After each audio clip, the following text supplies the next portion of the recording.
Так вот, наши журналисты стали свидетелями одной из трагедий — гибели 17-летнего подростка. По словам очевидцев, спасатели приехали слишком поздно на место, отдыхающие пытались сами спасти этого юношу, но их в буквальном смысле этого слова не пускали в воду.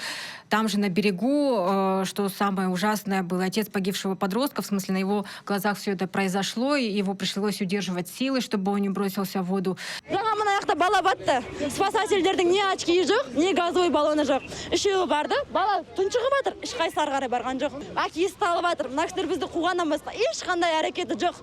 Бәрін мына халықтың бәрі көріп тұр. Мына жерде батып жатқан баланы бәрі көрді мына жерде. Оны кім шығарды? Ешкім шығарған жоқ, әлі табылған жоқ. Прикинь, 1,5 сағат уақыт өтті. 1 сағат, 2 сағатқа болды уже болғанына. МЧСтер әлі тұр.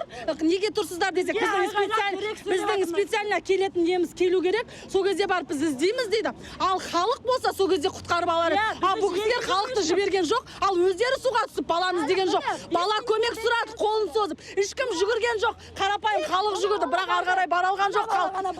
Әке шешесі талып жатыр. Інісі вообще ана қол аяғы дірілдеп сөйлей алмайды. Ал дірілдеп атқан інісінен барып сұрақ жауап алып жүрген мыналар. Скорый да шақырмаған вообще. Скорыйды барып біз шақырдық. Скорый шақырыңдар мына балаға деп. Құр қарап тұр мыналар. Бүйтіп айтады бізге. Бала судың бетіне шықсын, сосын барып біз алып келеміз дейді. А бала ол кезде бітті ғой, кетті ғой, сонда әлі шыққан жоқ міне денесі. 2 сағат болды әлі шыққан жоқ. Ал міне МЧСтер түсіңіздер ана жақта іздеп атқан жоқ міне. Ешкім ешқандай